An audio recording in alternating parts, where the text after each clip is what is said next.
नमस्कार दोस्तों, the vision academy के यूट्यूब चैनल पे मैं ब्रजेश सिंह आप सभी का स्वागत करते हैं। हम लोगों ने हिंदी भाषा में वर्ण चैप्टर कंप्लीट किया। वर्ण में हमने देखा वर्णमाला, इसके बाद स्वर, इसके बाद व्यंजन। अब हम लोग दूसरा टॉपिक प्रारंभ करते हैं शब्द। शब्द किसे कहते हैं? वर्णों का ऐसा समूह जिसका सार्थक अर्थ हो। वर्णों का ऐसा समूह जिसका सार्थक अर्थ हो शब्द कहलाता है। अगर हम कहें इस बात को, कहें यह पवन है, यहाँ पर प व और न को हम जब जोड़ते हैं तो कहते हैं यह पवन है, इसका अर्थ होता है हवा। अगर हम इसी को कहें वनप, व न प, उसी को हम उल्टा कर दिए तो वनप हो गया, तो वनप का कोई अर्थ नहीं होता है। तो यह क्या हो जाएगा? यह क्या हो जाएगा? शब्द हो जाएगा। तो यह सार्थक हुआ और यह भी शब्द हुआ, लेकिन जब यह सार्थक नहीं है तब यह हमारा शब्द नहीं होगा, यह निरर्थक हो गया। ठीक। व्युत्पत्ति के आधार पर शब्द के भेद। व्युत्पत्ति के आधार पर शब्द के भेद कितने हैं? तो व्युत्पत्ति के आधार पर शब्द के भेद वर्णों के सार्थक योग से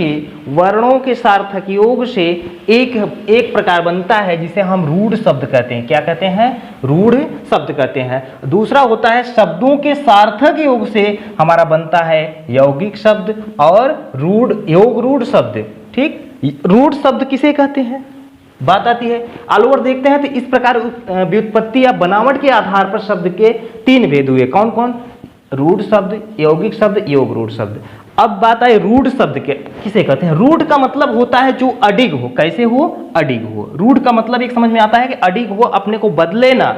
ठीक। तो वे शब्द जो वर्णों के सार्थक योग से बनते हैं। कैसे बनते हैं? वर्णों के सार्थक योग से बनते हैं तथा खंड करने पर वर्णों में ही टूटते हैं। वे शब्द जो वर्णों के सार्थक योग से बनते हैं तथा खंड करने पर वर्णों में टूट जाते हैं, इन वर्णों का कोई अर्थ नहीं होता है। जब इन्हें हम जब जोड़ा जाता है, वर्णों को जब जोड़ के तैयार किया जाता है तो शब्द बन जाता है। वह शब्द कहलाता है क्या? रूढ़ शब्द कहलाता है। लेकिन जब इनको हम अलग करते हैं, जब इनको हम खंड कर देते हैं तो यह किस में बदल जाते हैं? वर्णों में बदल जाते हैं, अपने पूर्वत अवस्था में चले जाते हैं और इन वर्णों का कोई अर्थ नहीं होता। इसको याद करने के लिए सिर्फ इतना याद रखना है, वरुण अर्थात व से हो जाएगा वर्ण, रू से हो जाएगा रूढ़ और न से हो जाएगा नहीं देगा क्या अर्थ? किसका? वर्णों का। जिसमें वर्णों का अर्थ नहीं दे वही कहलाता है रूढ़ शब्द। ठीक। फिर दूसरी बात आती है यौगिक शब्द। अब यौगिक का मतलब होता है जोड़। यौगिक का मतलब होता है जोड़। देखा होगा सबने, यौगिक मतलब जोड़ना। जो दो शब्द, वे दो शब्दों के योग से बनते हैं। यौगिक शब्द किससे बनते हैं? दो शब्दों के योग से बनते हैं तथा खंड करने पर दो शब्दों में भी टूटते हैं। इधर क्या था कि इधर वर्णों से बन रहे थे, लेकिन टूटते कैसे थे? वर्णों में टूटते थे, लेकिन इन वर्णों का अर्थ नहीं होता है। लेकिन इसमें अंतर क्या है कि यह दो शब्दों से मिलकर बनता है, लेकिन जब इनको तोड़ा जाता है तब क्या होता है? दो शब्दों में ही टूटता है, लेकिन इन दोनों शब्दों का कुछ न कुछ अर्थ जरूर होता है। जैसे हम कहें सब्जी, उदाहरण के तौर पे देखें सब्जी धन मंडी। अगर सब्जी मंडी दो शब्द हुए ना, एक शब्द हुआ सब्जी, दूसरा शब्द हुआ मंडी। अब सब्जी और मंडी को जब हम जोड़ते हैं तो कहते हैं क्या भैया? ये हो गया सब्जी मंडी। सब्जी का अर्थ होता है सब्जी। ठीक। सब्जी का अर्थ सब्जी से है। अब मंडी का अर्थ होता है जहां पर क्या हो? बेची जाए। जहां पर सब्जी को बेचा जाता है उसी को कहा जाता है क्या? मंडी। अर्थात सब्जी के बेचने के स्थान को सब्जी मंडी कहा जाता है। इसी तरह पुस्तक धन आलय से बनता है हमारा क्या है शब्द? पुस्तकालय। तो यह पुस्तकालय किस प्रकार का शब्द है? आपको प्रश्न पूछ सकता है पुस्तकालय है किस प्रकार का शब्द है? तो आप ऑप्शन देगा रूढ़ शब्द, यौगिक शब्द और योग रूढ़ शब्द। तब आप क्या करेंगे? इसमें साफ साफ दिख रहा है पुस्तक धन आलय। अर्थात पुस्तक एक शब्द हो गया, दूसरा आलय हो गया, तो पुस्तक का अर्थ हो गया पुस्तक से, आलय का अर्थ हो गया क्या? घर से संबंधित है। जहां पर पुस्तक का घर जहां पे पुस्तक रखी जाती है, इकट्ठी की जाती है, तो पुस्तकालय हो जाता है। एक बात विशेष ध्यान देने वाली बात है, यौगिक शब्दों का एक ही अर्थ होता है, यौगिक शब्दों का एक ही अर्थ होता है। अब यहां इससे कंपेयर किया, अब इधर इससे कंपेयर करते हैं, योग रूढ़ से कंपेयर करके जब आपको एक दूसरे से कंपेयर करके जब समझेंगे तो अच्छे समझ में आएगा। दूसरी बात होती है क्या, योग रूढ़ शब्द वे शब्द जो दो शब्दों से मिलकर बनते हैं। किनसे बनते हैं? दो शब्दों से। वे शब्द जो दो शब्दों से मिलकर बनते हैं तथा उनके एक से अधिक अर्थ होते हैं। यहां पर क्या है भैया, विषय देखिए, यही नोट देखिए, यहां पर लिखा है एक ही अर्थ होता है, एक ही अर्थ होता है। यहां देखिए क्या होता है, एक से अधिक अर्थ होते हैं, एक से अधिक अर्थ होते हैं, जिनमें से हम एक ही अर्थ को लेते हैं, बाकी को छोड़ देते हैं। जैसे जलज, जलधंज, जल का अर्थ होता है पानी, अज माने होता है जन्म लेना, जन्मा, पानी में जन्मा, जो जन्मा, ठीक। तो वही बात है, जलज जो पानी में जन्मा हो, जो पानी में जन्म ले, तो यहां पर पानी में कमल जन्म लेता है, कुमुदनी जन्म लेती है, शैवाल, काई, तमाम प्रकार के पानी में जन्म लेते हैं। लेकिन क्या जलज माने कुमुदनी होती है? क्या शैवाल होती है? नहीं, हम एक ही अर्थ लेते हैं। होते तो अनेक अर्थ हैं, लेकिन एक ही अर्थ को लिया जाता है। योग रूढ़ शब्द जो होते हैं उनके अनेक अर्थ होते हैं, लेकिन लिया कितने जाता है? एक ही। अब जैसे कहते हैं बीड़ा पाड़ी, बीड़ा पाड़ी, बीड़ा मतलब बीड़ा, अब पाड़ी माने धारण करने वाले। अगर कहा जाए बीड़ा पाड़ी जो धारण कर ले, प्रत्येक हर व्यक्ति, कोई भी व्यक्ति हो जो बीड़ा को धारण कर ले, उसे बीड़ा पाड़ी कहा जा सकता है। लेकिन क्या अगर हम धारण कर ले बीड़ा को, तो हमें क्या बीड़ा पाड़ी कहा जा सकता है? नहीं कहा जा सकता है। क्यों? किसे कहा जाता है? सिर्फ सरस्वती माँ को कहा जाता है, सरस्वती को कहा जाता है। इसलिए योग रूढ़ में यही योग रूढ़ शब्द वे शब्द होते हैं जो दो शब्दों से मिलकर बनते हैं और उनके अर्थ एक से अधिक हों, लेकिन उनमें से हमें सिर्फ एक को चुनना होता है, एक ही अर्थ लेते हैं, बाकी छोड़ देते हैं। ये आपके योग रूढ़ शब्द होते हैं। यहां तक देखा, फिर कुछ ट्रिक्स हैं, ट्रिक्स हैं किसके? योग रूढ़ के।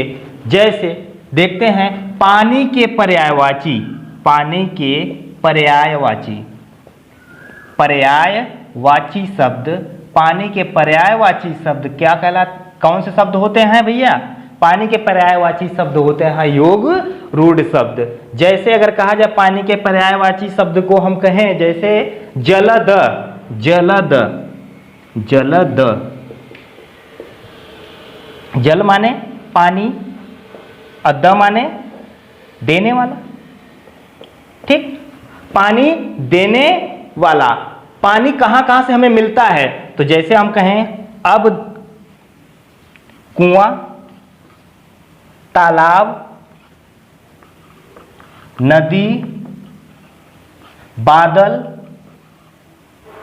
कुआं, तालाब, नदी, बादल, समुद्र, सबसे, इन सब से हमें पानी प्राप्त होता है ना, ये पानी हमें मिल जाएगा इनसे। लेकिन क्या तालाब होता है जलद का अर्थ? नदी होता है? नहीं होता। क्या होता है? बादल होता है। इसी तरह जलद ही है, तो वहां पे हम जलद ही समुद्र से लेते हैं।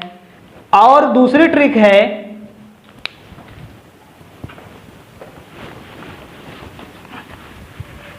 बहुब्रीहि समास। दूसरी ट्रिक में देखिए, बहुब्रीहि समास में, बहुब्रीहि समास के समस्त पद योग रूढ़ शब्द कहलाते हैं।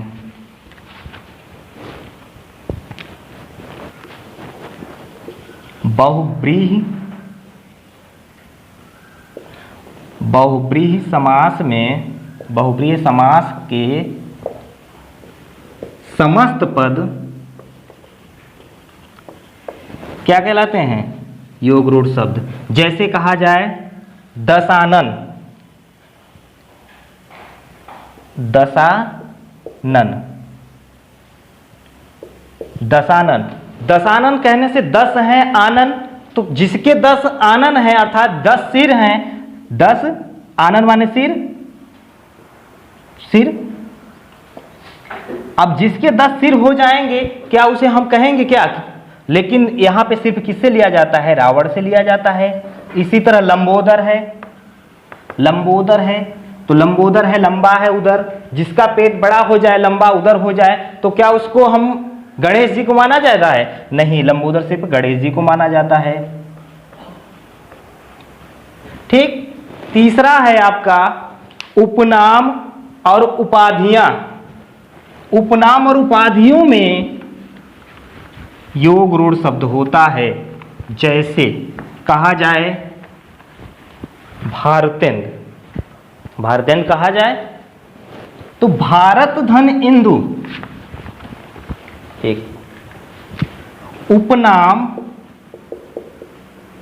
एवं उपाधियां। उपाधियों में योग रूढ़ शब्द होता है। अब जैसे कहा जाए भारतेंदु, भारत धन इंदु, भारत धन इंदु। भारत का अर्थ हो भारत ही रहेगा, इंदु का मतलब होता है चंद्रमा को कहा जाता है, चंद्रमा को कहा जाता है। अर्थात भारत को प्रकाशित करने वाले, भारत को प्रकाशित करने वाले, अर्थात जो भारत को समाज में आगे बढ़ाएं। जैसे कहा जाए किसको? सचिन को हम कर सकते हैं भारतीय, अमिताभ बच्चन को हम भारतीय कह सकते हैं, हरिश्चंद्र को भारतीय कहते हैं, तो सचिन को क्या हम भारतीय कहेंगे? अर्थ तो हो रहा है ना भारतीय, हरिश्चंद्र। लेकिन यहां पर हरिश्चंद्र को भारतीय कहा जाता है, सचिन को हम नहीं कहते। अर्थ हो रहा है यहां पे, वही नियम यहां पे फॉलो हो रहा है योग रूढ़ का कि भारतेंदु है, भारतेंद्र सचिन को भी कहा जा सकता है, लेकिन कहा जाता है क्या? नहीं कहा जाता है। इसी तरह एक शब्द और है नेताजी, एक शब्द और है, क्या है? नेताजी, नेताजी। अब नेताजी, नेताजी स्पेशली किसे कहा जाता है? सुभाष चंद्र बोस को, सुभाष चंद्र बोस को कहा जाता है ना। अब नेताजी, गांव का प्रधान जो होता है उसे भी नेताजी कह सकते हैं, विधायक को भी नेताजी कहते हैं, मंत्री को, किसी को भी, प्रधानमंत्री, मुख्यमंत्री, सब नेताजी होते हैं। लेकिन हम सबको नहीं, अगर नेताजी शब्द किसी ने कहा तो इंडिकेट किसको होता है? सुभाष चंद्र बोस। तो यहां से हमारा यह शब्द कंप्लीट होता है। धन्यवाद।